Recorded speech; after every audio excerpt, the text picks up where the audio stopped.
Ahoy ahoy to all you smooth sailors out there, and welcome aboard the DeckTales Podcast. I'm your host and captain, Sammy Catlin, and this is the show where we set sail into the captivating world of ship life. Most of the time, delving into the best and worst experiences of the incredible crew members who called the open sea their workplace, but I'm open to the odd exception as well. Whether we're navigating stunning destinations to weathering unexpected storms, our guests all have stories to tell that will make you laugh, gasp, and maybe even shed an unexpected tear. So if you're a seasoned cruiser eagerly awaiting your next embarkation, or just curious as to what goes on at sea, DeckTales is your boarding pass to a world of nautical narratives. My guest today is Miss Stephanie Mercedes, a new addition to the cruise ship industry, having just one contract under her belt. But it was great to speak to her all about how her first experience went, where she worked tirelessly to feed thousands of people every week on board as a Commis 2, or better known as an assistant cook / junior chef. I caught Steff in between contracts back home on a lengthy layover in the Dominican Republic, where she was almost visibly itching to get back on board in 1 month's time. So let's anchor up and dive right in. Hello, Steff. Hey, how are you? Can you hear me? I can hear you, yes. You okay? Yeah, I can hear you. Yeah, I'm okay. So, Steff, thank you very much for being on DeckTales. This was great. No, it's a pleasure. When you sent the message, I was like, oh, wow. Because I've been following you for like maybe a month. I found you there through the crew bar. And then I was like, oh, this guy, because I really liked the interview. So I was like, oh, they're saying it how it is, like how truly it is to be a crew member. So thank you for inviting me. That's pleasure. All right. So just to confirm, for other people's benefit, you are a fan? Of course I'm a fan. I didn't pay you to say, and I didn't pay you to say that. No. I wish though. I wish. I've been my last contract finished almost like 5 months ago. So yeah, I wish. But no, actually a fan because, as I say, I've noticed the way you interact with your guests, and then they were just saying it as it is. Because being a crew member is all fun and games, but it's work. So that's why I really called my attention. Okay. So you haven't got a depth of experience because you've only done one contract. And obviously you're still in the industry. So we're going to avoid, mentioning the company name, even though you've only had good experiences. I think it's fair to say if you've had a good experience or a bad experience, no company deserves the credit either way because it's an industry-wide term. And, a good experience can happen on any ship, just like a bad experience as well. For real, you're right. Which I hope doesn't ever happen for you. Just saying. Oh, hopefully. Hopefully, because honestly, it's been good for now. On the time being, like for the one contract, it's been a good experience. I'm going back next month, and I'm just like counting down the days on my calendar. Like I really have a calendar in my bedroom, like embarkation. That's it. Really, yeah. So how long have you had off? Between contracts, how long have you had off? Well, I disembarked. It's going to be like almost to the date. I disembarked in June 22nd. So so I came back home. I arrived here in the Dominican Republic June 23, and then I'm going back on board on November 24th. So you're from... it's like 5 months. Yeah, 5 months. You're from the Dominican Republic, Steff? I am from the Dominican Republic, yeah. An authentic Dominican through and through. Oh, totally. I'm from here. My parents are from here. My family is from here, everywhere. So, I live here.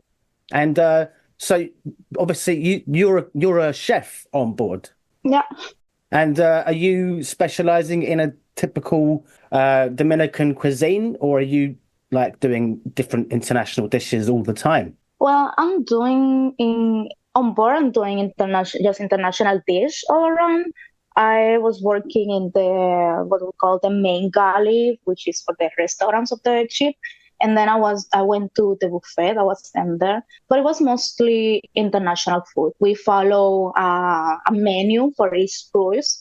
So we just had to do it, and they change every night something different because they really want to cater to all the passengers. They want to make sure the passengers can live at different experiences, but at the same time that they taste something from back home. So it's basically from all around the world you'll be cooking. Like, for example, I never cooked Indonesian food before, and now I was cooking it like 5 times per month, maybe. So it was a good experience in that sense because you get to do stuff you haven't done before.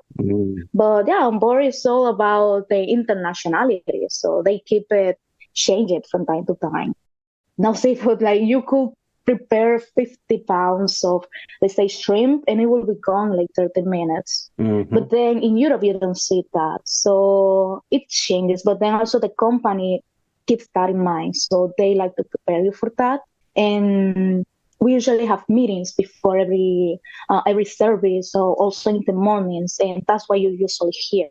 And also the minutes before the cruises begin, like, oh, remember guys, these people are from this and this part, so they like this and this a lot. Make sure you are ready, because you gotta know your people so you can have a good service. That was what I was going to ask. You need to know your people. So, like, obviously, different clienteles, different guests from all around the world every single week. On one of the ships I worked, the company was exclusive. So, a small amount of guests on board every single week. But if one person was from one area, then they would, in advance, they would, buy in food, be able to cook for that guest.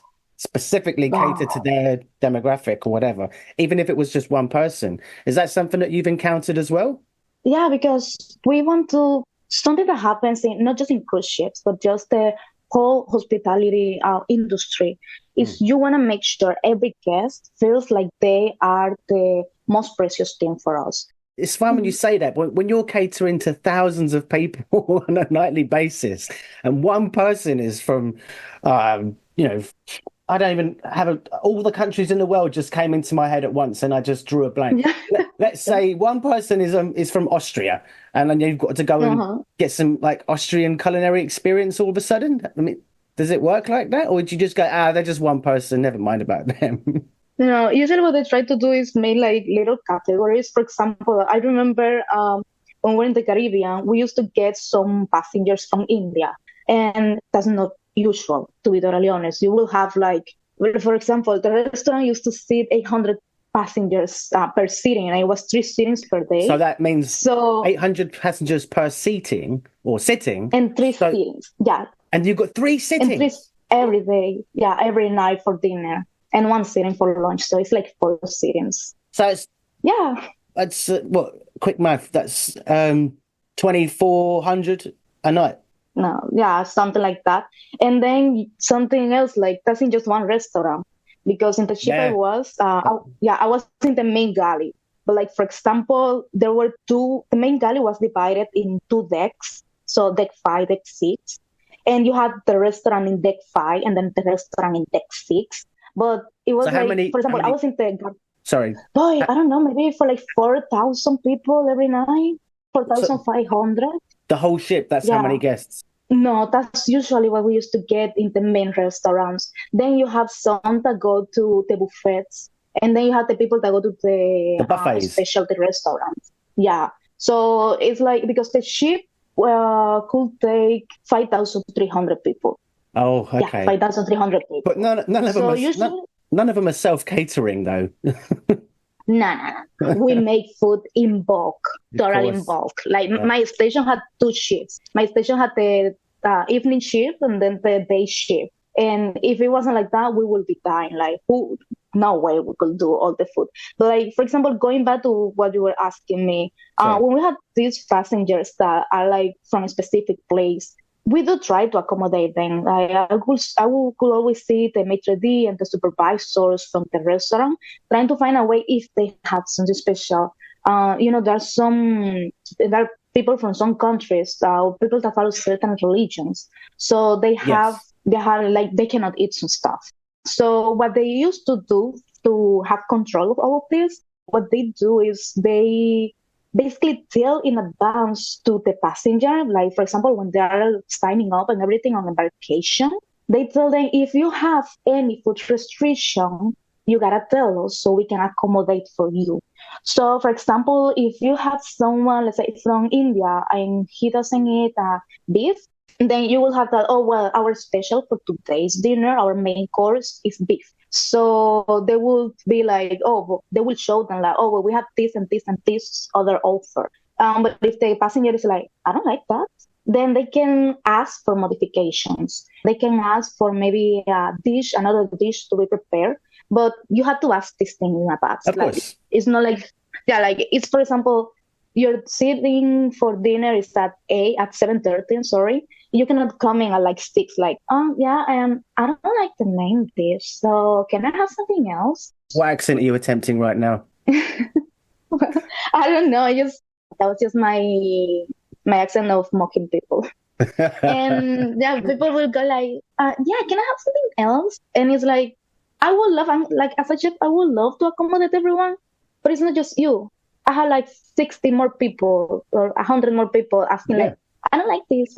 So what they do is they tell the passenger, because you can see the whole freaking menu from the beginning of the cruise. So the guests need to make their preferences known way in advance, or as soon as possible. Especially allergies. Of course. Like, there's some dangerous because when you're preparing food for so many people, and what they do is they make like a sheet with all the special, we call them special orders, and they give it to you at your station. They give it to the person, let's say in the kitchen, to the chef in charge of the station. They give it to him. And it's like it has to be acknowledged that, oh, I gave the special order paper to the person in charge of, let's say, the fish station. So they know what they're going to be dealing with. And then you see the paper and it's like 50 different things.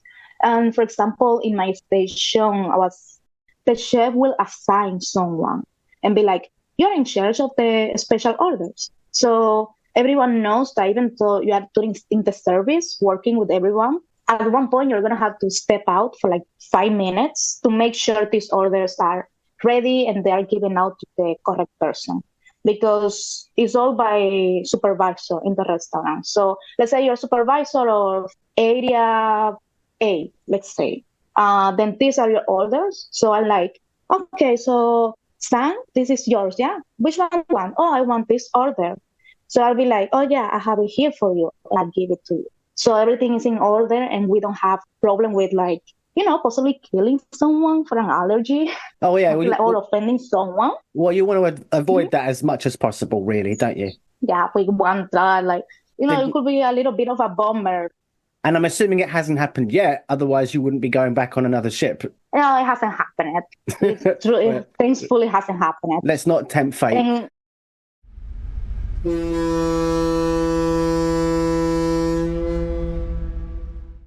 Because you've finished your last contract back in June, how come the distance between starting your next contract is so long? I also want to know that. I wish I knew. For example, before you disembark, you had to go to the HR office and you had to let them know your availability. So I remember like 1 week before I had to disembark, my supervisor told me, go to HR. You have to speak with them because we're leaving. So I went and I honestly told them, I'm available immediately. I want to come back, whatever shift, I don't care. Please don't leave me at home for too long. And it happened. 5 months. 5 months, wow. So, I mean, was that because you left it till a week before the end of your contract? If you'd have gone in sooner, maybe that wouldn't have been the case. Or I don't know. Apparently, I thought so, but apparently it doesn't really matter. Something I heard is that right now the company has a lot of employees, so they are actually making the contracts a bit shorter. Before it used to be like the usual 8 months, and you could ask for extension for 9 months or 11 months. But now they're just doing like 7 months. I did 7.5. They're just doing like, especially for the food and beverage department, they're doing like 7 months, something like that. That's a standard contract length. Yeah, apparently now it became in this company, it became the standard 7 months, especially, as I say, especially for people in my department. And what they're doing is, I just heard like they have many employees, so they realize they're leaving people like even up to a year or even more in between contracts. So they're shortening a bit the contract, the amount you spend on board. They're expanding the time you spend on land. So the contract lengths are getting shorter and the time you're getting on land is getting longer. Yeah. Oh. Apparently that's how it's happening now in my department. And how many days a week are you working? Typically all 7? All seven. All seven. And then how many hours a day? That's the funny thing. It's supposed to be 11 in my company because I heard other companies do like 10. When I was in Bengali, I used to do sometimes the 12 hours, sometimes the 14 hours. And I remember that, that time like between Christmas and New Year, so busy for all of us on board. I think I pulled like 16 hours a few days. So 7 days a week, 16 hours a day. Yeah, wow. during the Christmas, during the holidays, I was doing that. Now I'm pretty sure it's gonna be the same. Ooh. But usually I will do like the 12 hours. It's supposed to be 11, but I was doing like 12. So yeah. And when you got home, were you at the point with cooking where you were so exhausted from it because you hadn't had a day off for a long time that you made your parents and your family do all the cooking for you? That's the good thing, like, because before the shift, I've been cooking since I was a teenager. I've been working on this since I was really young. You are very young now still, right? Yeah, I'm just 29. I'm just 29. Okay, all right. But you started cooking when you was a teenager, and so I was 17. 17 when you started learning how to cook, and then you got your first job just last year when you were turning 28. No, I got my first job at 17. No, I meant on board a cruise ship. On board, because I started cooking in this. I started in this industry, and then I went to college at 18, and I got my degree, and then I was working here in Dominican Republic in several restaurants and stuff. But I always wanted to be on board. It was always something that I always wanted to do. Since when? I used to what age? Since I don't know, maybe since I was like 15 years old. Oh, okay. Because we have a port here in Santo Domingo, the capital of Dominican Republic. And I used to see these cruise ships all the time. And I was like, yo, that looks amazing. I want to be on it. Yeah. And then I have a friend who worked at a company for 10 years. And I used to see on social media all her pictures and stuff and whatnot. And I just became like a bit obsessed with the fact, like, I was like, I want to work on a cruise ship. But then I was in college, and my mom was like, I know you want to do it, but finish college. And then pandemic came, and then it was like trying to recover from the pandemic. Yes. And then this opportunity came, and I took it, and before I knew it, I was on board. So I'm just trying to establish a timeline to give other people listening an idea of how many years it's taken to get you on board, from obviously knowing that you wanted to do it at 15, you were seeing the ships coming into the port, and plus your friend wasn't helping. She was posting pictures on her social media, giving you FOMO. Yeah, I was. So you wanted to get on board because you was getting jealous. So you studied hard, you worked at it, and then a few years later, you managed to get yourself on board after, quite some time. Let's say 14 years. I was 28 when I went on board. But I was mostly just doing it because I was like, okay, I like cooking. I want to do a career out of this. Did you go on a ship before you went to work on one? Or was Never. Your first experience of going on a ship is literally just working. To work. Yeah, the same. I never went on a ship before I went on to work, other than like a ferry. So yeah. Not even a ferry. I didn't even do a ferry. I used to do the small fishing boats. Yeah. I used to go on those. I used to go on those all the time whenever I went to the beach and stuff like that. That was my only experience. Do they not have onboard catering on those ones? No, not at all. If you catch it on board, you can eat it on board, but probably raw. Right? Yeah, mostly just biting it straight up. But it was like I was doing all this stuff and working here and surviving through the industry and learning. But in the back of my mind, it was always I'm gonna work in a cruise ship someday. So it was just always there. I just had to push it a little bit to deal with living and becoming an adult. So, but it was just there all the time. You've achieved the aim of the dream, which is to work on board a cruise ship. Yeah. After your first contract, is it still your dream or not so much? Yeah. No, I want to keep working on this for a few more years. What's your position on board? What's your title? Well, my title officially is Commis 2. So that's my position on board. How do you spell that? So COMMIS 2. And that's French? Yeah, I believe it's French because what does it mean? Basically, Commis, I don't know what it means, but basically, don't ask me that, dude. Well, it's your position. You're best person to ask. I don't know the exact translation. I got the meaning to, yeah. So I do know it. Your contract was 7.5 months, and you never thought to ask, what am I? I don't know what it means. What is the name of this? Not a exact translation. I believe it is in French because most of the terms in the kitchen are in French. But it's I'm basically an assistant cook. So assistant cook, right? Okay. Yeah, that's the position I got. Which was funny. Most of my friends who know me here and my old colleagues from restaurant here were like, "Oh, so you went back to be an assistant cook?" Because in here I was basically in charge of the kitchens where I was working at. Yeah, I was basically the sous chef in my last restaurant before I went on board. But I remember when I had the interview, the guy told me, "You do have experience, but not on board." Yes. He told me I want you to go on board, learn how it is done. And I believe in you. You are going to be going up in ranks and stuff like that, but you truly don't know how it is on a ship. And I was like, well, of course not. I haven't been on one.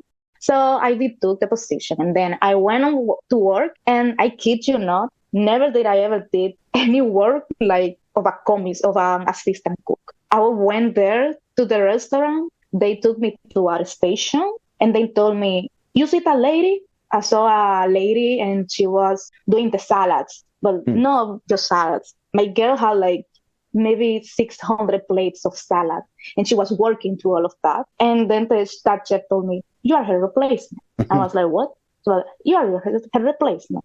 You're going to be in charge of the salad." And I was like, "Okay, cute, cool." Oh boy, I didn't know I was going to be making like 1,200, 1,300 salads. No, but you had to have some idea, because you see these things come up and they're huge. So you know there's that many people on board. It's not like just a sort of, a fixed location restaurant. It's a lot of people. So when you see these ships and you're thinking, "I'd like to work on one," you must think, it's quite an operation to feed these people. You've got to keep churning out dish after dish after dish. But that's, I guess, what part of the job was like that appealed to you, maybe? You were excited about the challenge? I honestly love that in the kitchens. Even if you're on land, if you're on board, whatever you are, a kitchen always has a rush. So you feel this sort of like adrenaline at some point during service, and you just keep going. You keep going, like fighting for your life, surviving the shift, but also giving out the quality that you are employed to give out, because this passenger came here for experience. So I knew that was going to happen. My friend, she was from some other department, but she did told me, "Babe, it's going to be a lot of work." And I knew it was going to be a lot of work. So I went there. I found myself with a lot of work. I wasn't surprised, to be honest, but it did took me like 2 or 3 days to get used to how big it was. And for reference, just how big. But we're actually recording this on the 19th of November. So you've been you've been out of work for 5 months, right? But you come home to the Dominican Republic. Did you go back to work in one of your old jobs? I came back here. I spent the first 2 weeks just resting, honestly. That's fine. And the jet lag. And then the jet lag. And I was like, okay, that was enough rest. Let's work. So I went because another thing I used to do here was being a private chef. So I went back to be a private chef for like a month. But then I was like, okay, I love the kitchen, but I want to save all this energy for when I go back on board. By then, I already had my embarkation date. I already knew I was going back in November. And I decided, okay, then. So I got a job here. I'm working in customer service, but just face to face with customers and doing just general customer service because it's something that it honestly not that demanding. But at the same time, I'm not just sitting at home, like using the money I save. Because if you save money, that's great. But if you keep taking and you don't act, it's going to run out. I know that feeling. Yeah. So I was like, okay, still got to pay bills. So that's why I started working again. And now I'm here just doing little customer service and waiting for November. No, but you're missing the rush of the kitchen. The adrenaline has kind of left you. Yeah. Totally. Yeah. I mean, sometimes I look around at work and it's so quiet and just nothing happening. I'm like, these people don't know real rush. I'm missing the heat for the kitchen. That's the saying, isn't it? If you can't stand the heat, get out the kitchen. But the kitchen. But you miss the heat. I miss it. I just love it. Like I say, it's an adrenaline rush.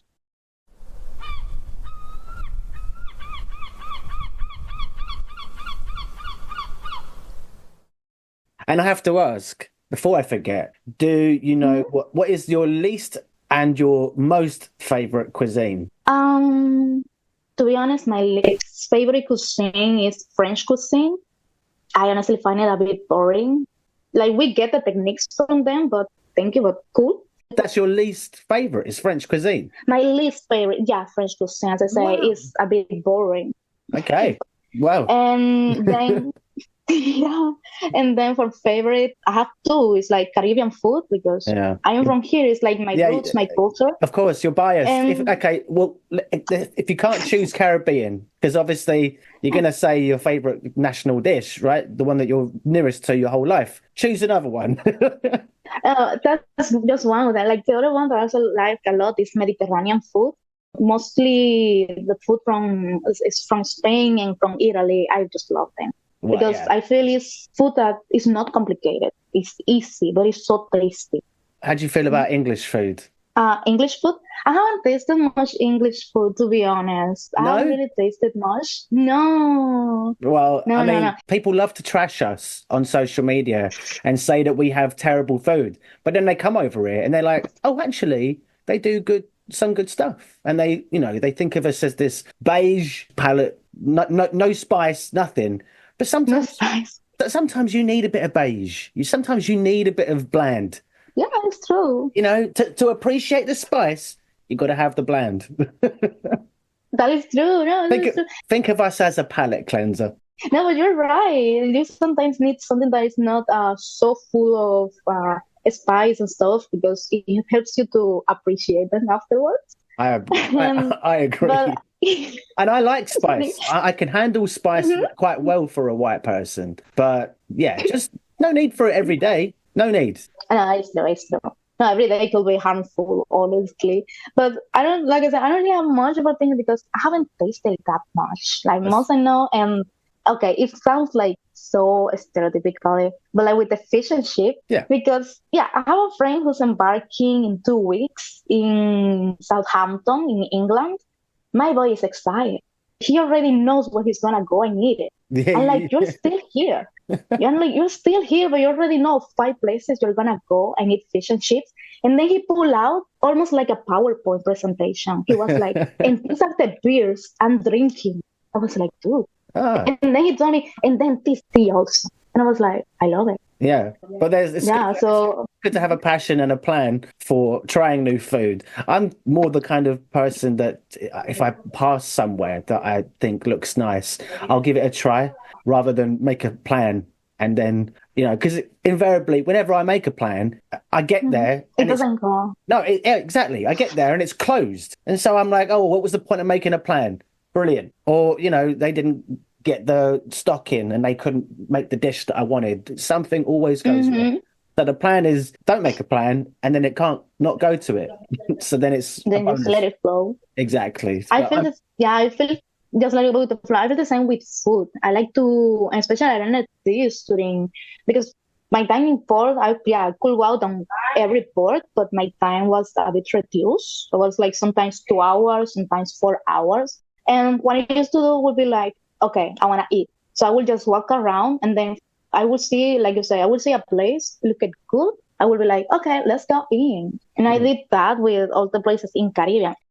I went to Italy, I went to Rome and Sicilia, and I had a plan for those places. I didn't have a plan like my friend who knows the exact place, but I was like, if I'm going to Italy and I don't eat pasta, I'm going to come back here and my friends are going to bully me so bad. I got to try it.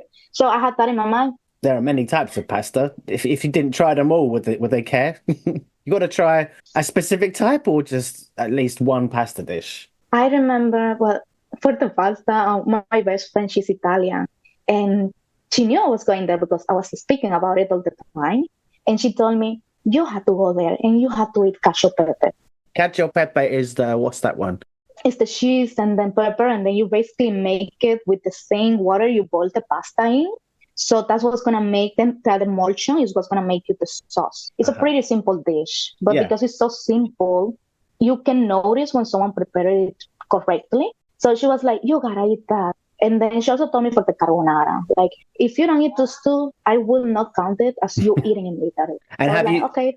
And have you learned how to make those dishes now? I learned how to do it here in culinary school. And then my girl, she came through a few years ago.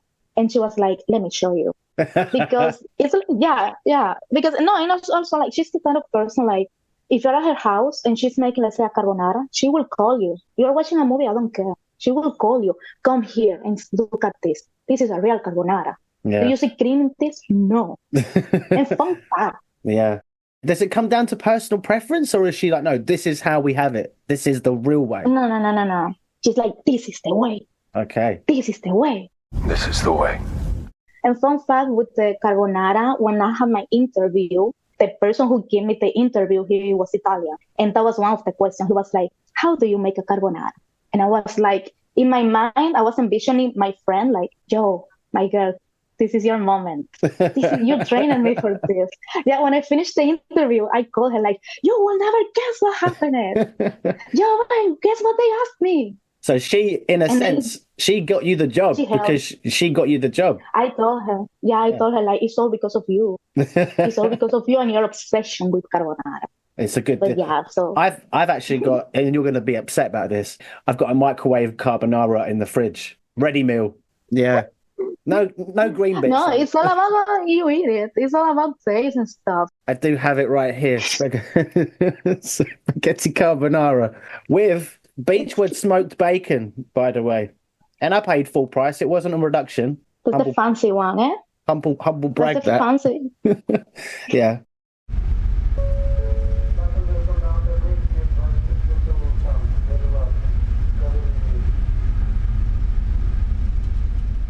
What I wanted to ask you though, because you said you work an 11-hour day, is that, I'm assuming that's not 11 hours straight. Obviously, you have to have a break. So when you get a break, is it for a couple hours, enough time to get off and go ashore and check out the sights, or is it quite a short break? How does it work usually? Well, it's usually, there's like a pattern. Basically, your working hours and your breaks are divided in two sections. You have a section that is the long one, so you have a long shift, and then you also have like a short shift. So I will work, for example, 6 a.m. until 3 p.m., and then I will go back at 6:30 and work until like 9. So it was like that, a big one and then a short one. So basically a normal day was like from 6 a.m. to 3 p.m., but I had a 1 hour break in between 2 hours. Yeah. And then I will be free from 3 until 6:30. So that's a first official break, usually when I used to go down to port.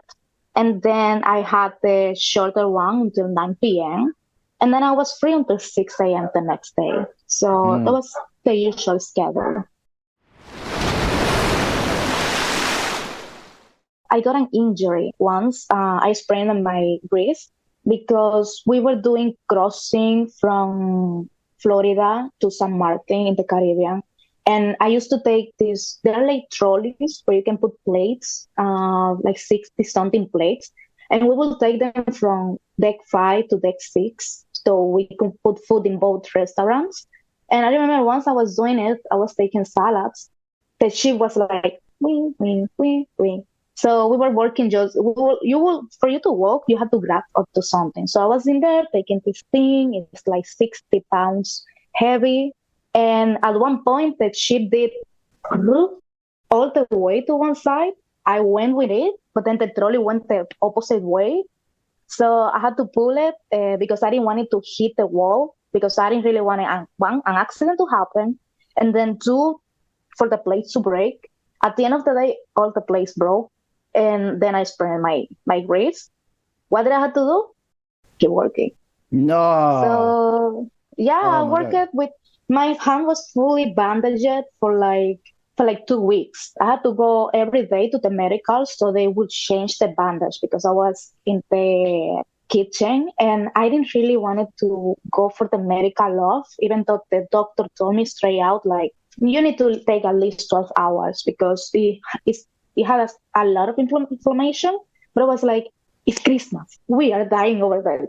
So I cannot really take it. And honestly, I regretted not taking it because later on for them to give me the medical off, it was like, it took a bit of convincing. But I worked at the shifts of Christmas and then the days in between and New Year, all with a sprained hand. Except the day they give me because then the executive chef, he told me like, I cannot see you like this anymore. I appreciate you doing the work, but like, I feel sorry for you. You cannot even cut a lemon. I was like, well, yeah. So I had to go for medical off. So that's a bit on the working and then your injuries. And then... When the weather is suspected to be rough weather, right? When it's, forecast for choppy seas, are there systems in place for you to kind of like lock down the valuable plates and the cutlery and all of that stuff to prevent it from flying into people? Do you have to like go the extra mile to be more careful? Yeah, for that, they will usually announce on the day before. They will be like, tomorrow we have rough sea, the choppy waters and all of that. Yeah. They will be like, we have rough sea, so you got to secure. It was a full process. And then you have to do it, and then you will have your chef the chef in charge of that section, going around making sure everything is fine. And yeah, but it's like the preparations because you never know what can happen. Mm-hmm. So it's something like about it being extremely dangerous and then also expensive. Those equipments are really expensive. Sure. So that was usually the procedure. And you said you sprained your wrist, but did any of your colleagues suffer any injuries during your 7.5 months? Yeah, I mostly saw burns. The typical in a kitchen. I mostly saw burns, and some people sometimes will get like hit because you have to carry a lot of heavy stuff. Everyone in there is doing hard labor and pulling up a lot of weight. Sometimes you will have to take like some weight and just put it on your shoulder and keep going. But mostly it was dangerous for the burns and then the cuts.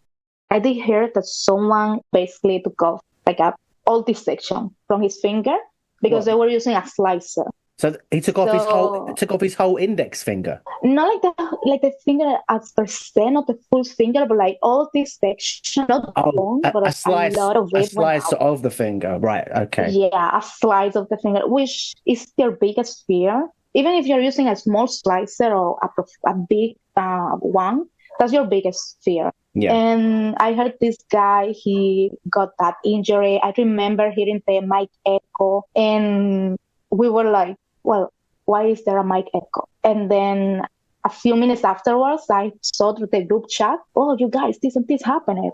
And I was like, no, my biggest fear, losing a finger to that thing happening. And it was even more like, oh, wow, this is happening because we were doing crossings. So we were just in the middle of the sea from Caribbean to Mediterranean. And usually mic echoes at least in the ship it was for passengers mostly.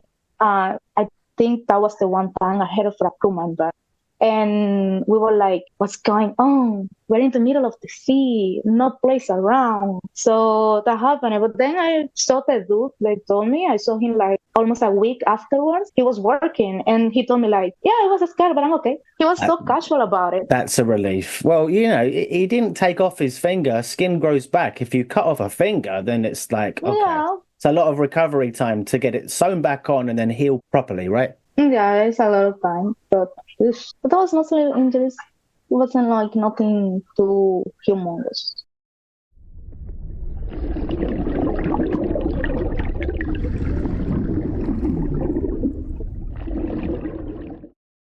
Did you have a scariest moment on board? With weather, we didn't have that much of a bad experience. It was just sometimes a bit rough, so it was okay. But there was one thing, the ship, sometimes it was a bit slow when we were in the Caribbean. And we used to hear like, oh, it's going to be maybe 1 hour late to arrive in port because the ship was working with just one engine out of the three that it apparently had. So that was always in the back of our mind. And during training, they would mention like, guys, just one engine, yeah? Remember? And then it went to wet dock, so that got solved. But that was one of the things that was always in the back of our mind. And then the other thing was just like with the safety overall on board with the people in there. I personally didn't have any bad experience. I did have some friends that had to deal with colleagues that wanted to be a bit too close. So they had to go to HR and be reporting these people. So there was that. So it's like I personally didn't have any bad experience, but I did saw some around me. So in the back of my mind, I was always aware of, yeah, everything is going fine, but you always have to be aware because something could always happen. But like overall, it was very boring. Yeah, well, not much. It's not like you're going to have everything that will go wrong in one contract. Yeah. It's your first time, so you have to spend time adjusting. My first contract was 10 months. Oh my gosh! And then after the 10 months, I had 2 weeks off, and I was on another ship, completely different company. But it's different for everyone. It was an amazing experience, and like. Unlike yourself, my duties are kind of chopped up because I have an activity to say run at this time, and then I haven't got another activity for a few hours, so I can get off. And it might be I have one activity in the middle of those things, but it's such a small thing that maybe 1 or 2 people might show up to. I can sometimes ask a colleague if they are happy to do that shift for me or that activity, and then in return, I will do something for them, so we have more time off. Could you do that in your department where you swap shifts and things like that, or not really? Not really, especially because when I was in the both places, the restaurant and then the buffet, I was in charge of a full station myself. So it was like, not the full station. Like within my station, I was in charge of something. If I didn't do it, it wasn't going to be done. Yeah. No one else was going to actually be like, oh yeah, I do it for you because everyone else is extremely busy.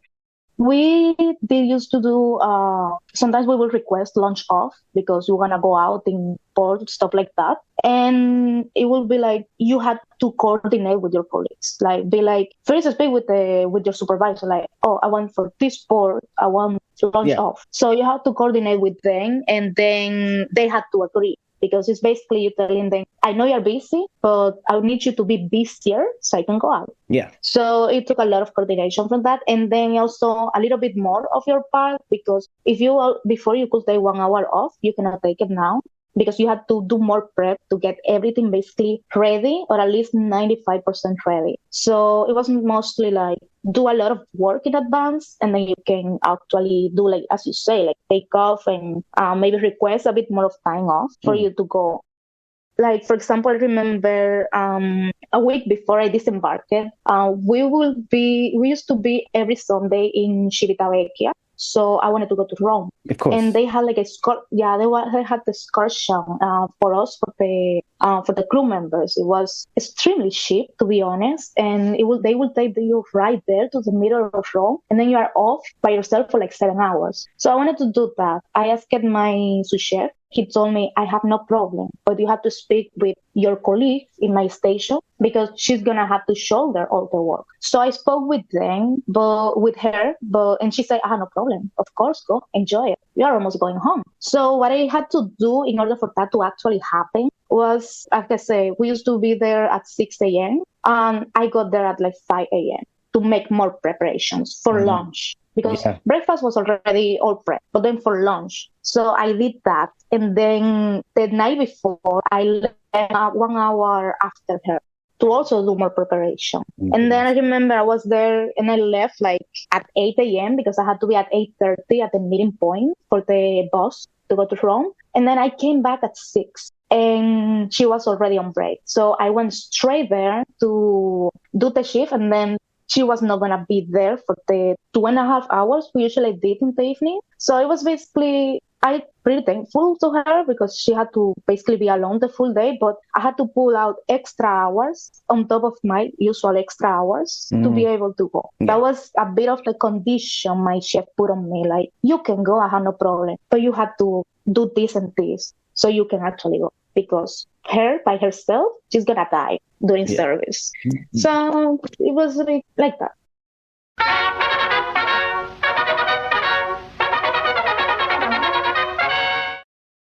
Did you have any embarrassing moments? Well, a nice one that my friends like to remind me of. I think they even made us stickers of about it on WhatsApp. Thank you. At first, when I got there, because I already had friends on board when I went to the ship. Sure. So when I was working in there, I remember I was on the line. The ship was moving a lot. We were going from Bahamas to Mexico, and I used to do like a little squat and hold onto the table, but then I will be with just like one of my hands will be usually holding onto the table. I will be doing like a squat, and then with one hand, I was serving the food to the servers because I was so dizzy. I felt everything was just like going like this, but I was like, I cannot die from this. I gotta get used to this. This sickness is not gonna win. And a friend of mine took a picture of it, and then he will just share it around. Like whenever I used to say in the group chat something a bit sassy or whatever, he will just make sure to humble me down with sharing the picture. Like, what are you talking about? When you cannot even like serve food if you don't do like this. And then it's the photo of me just like this, like holding like this. So they did that. And then another one, a classic one for us in the galley. My pants just totally broke. Oh, in the middle of service. Your chef pants, what, the waistband snapped? Yeah, those pants. No, not the waistband. It broke like right at the middle. Oh, down the seam of the backside door. Down the seam. Yeah. I was just gone. Totally gone. And it was busy, so I couldn't really be like, I gotta disappear for like 10 minutes. It was busy. So I had to pull down my jacket and pull up the rest of the pants and just keep serving, finishing, and then go. But then I had to cross half of the ship. Even through passenger area with my pants just broken. So it was like I was just running. And then I remember security, one of them, he was like, because we're not allowed to run like that. One of the security guards stopped you because you were indecent. I was running. No, not even because I was indecent, because I managed to pull down my jacket. I like to use really oversized chef's jackets when I'm in the kitchen. So it was covering, but like if I wasn't careful, you could see that my pants were broken. And he stopped me. He knew me, so he kind of stopped me like, "Girl, where are you going? You know you cannot run in passenger area." And I just showed him a little bit from my leg, like, I have an emergency. Why are you stopping me here? Why are you stopping me? The reception is right there. Let me go. So that happened, and then I saw the pictures from my friends. They had a field day. They were always with the pictures. God, I'm glad the time I spent on ships was before everyone had a smartphone, because then there'll be a lot more embarrassing pictures of me circulating around. And if this show ever picks up and becomes more popular or whatever, I'm sure there'll be a lot of pictures that will resurface one day to humble the fuck out of me. Yeah, just to humble you down. I say that a lot, like just to keep you humble from time to time. That's why you have your friends. Yeah, but there are pictures on my Facebook that I know are embarrassing, and I've put them up because I don't want anyone else to beat me to it. They're like, you cannot embarrass me because I do that myself. Yeah, exactly. I lead by example. Yeah. Did you? So regardless of whether or not you had your posterior on display, did you have any time for a bit of you time? Well, when I say that, I'm trying to ask this in a nice way. Did you have a chance to have any romance of your own, or not really?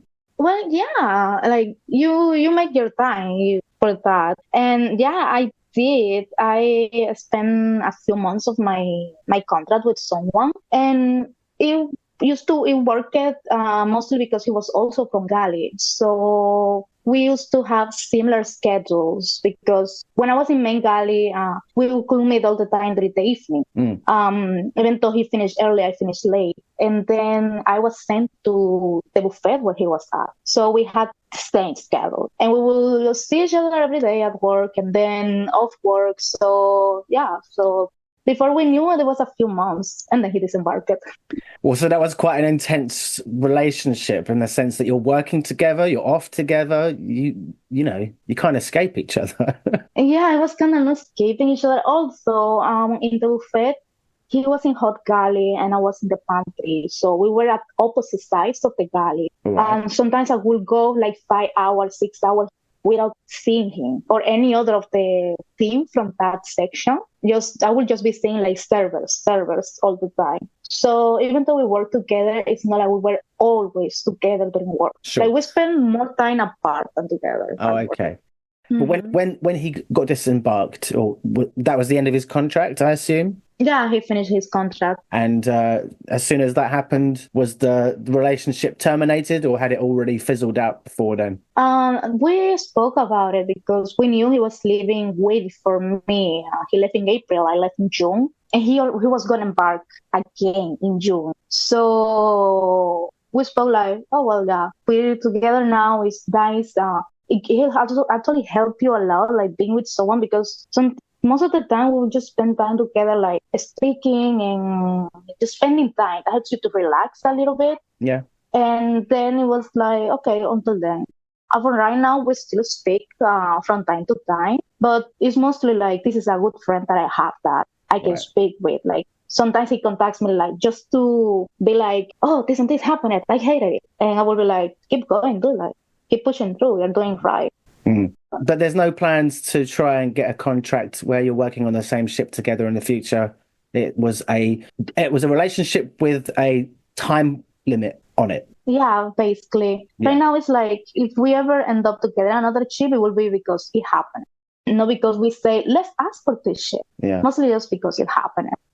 But yeah, it was really nice. It's a mature approach to take because, relationships on board can be difficult.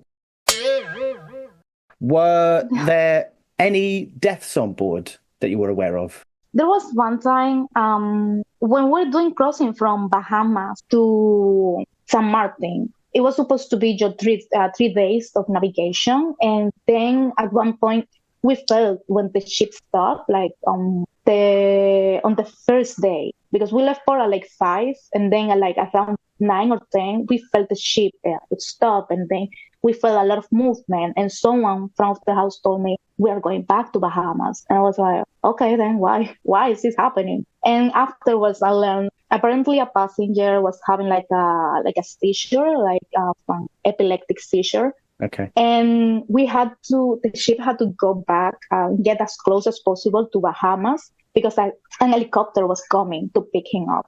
And he was apparently pretty old, so he was an elder. And then we heard that he ended up passing away in Bahamas. Oh, that's a shame. So that was the one death I thankfully heard about. Yeah. When you consider 7.5 months and you had about over 5,000 guests every week or so, one is it's good odds. It's pretty low. It's very low. Yeah, it's pretty low. Thank you. Yeah.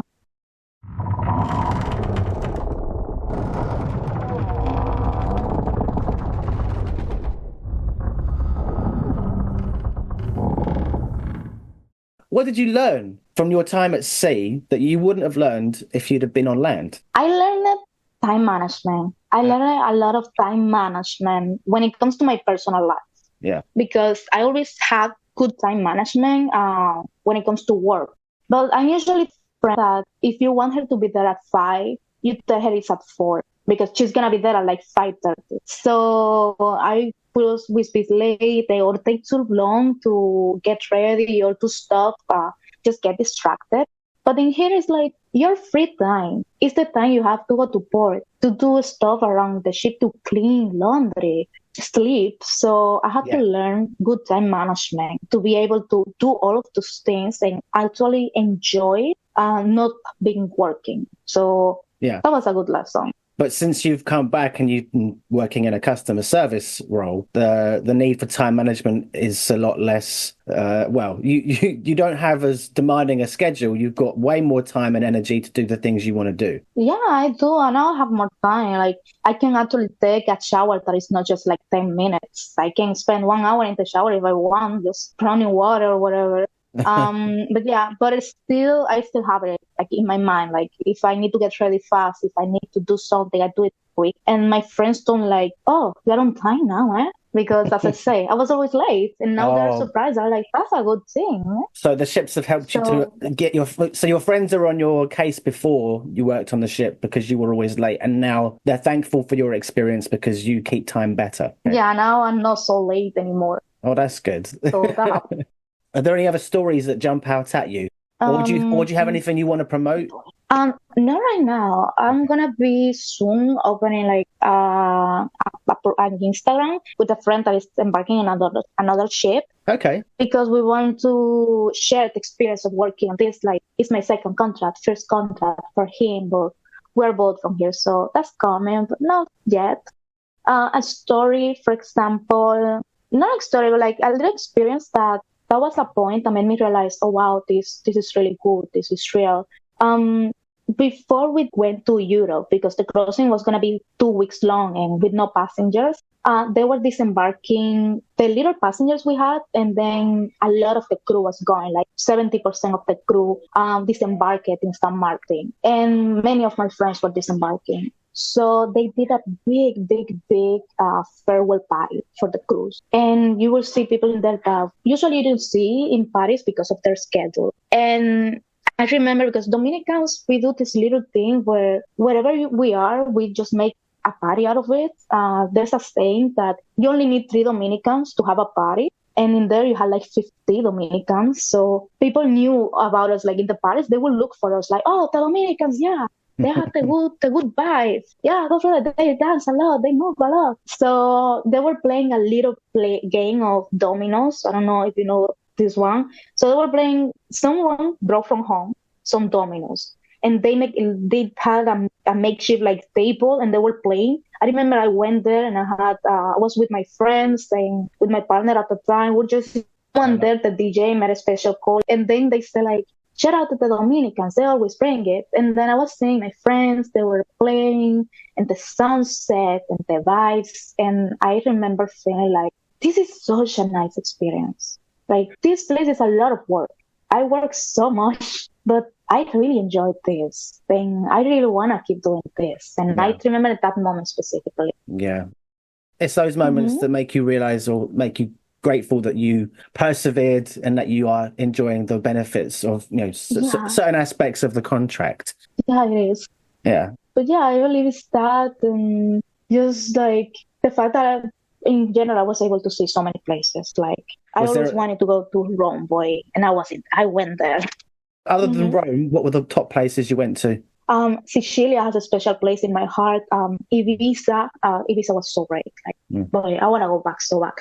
And I even got like, I don't know if it's able to see it. I got a tattoo. Let me say, it's not seeing. I can sort of see it. What does it say? It's like it says Ibiza, and then the little like waves and stuff. That's really nice. But I got that in there because I was like, I like this place so much. I'm gonna get a tattoo. So that was your top place. Did you do any overnighters? Just in Bahamas, in the private island for the island for the company. You went out night clubbing, partying.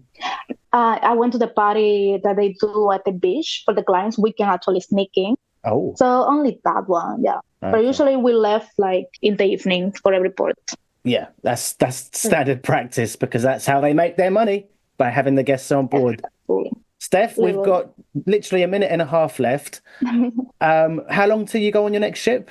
I'm leaving next month. So right now, just 4 weeks. In 4 weeks, I'm already on board. 4 more weeks.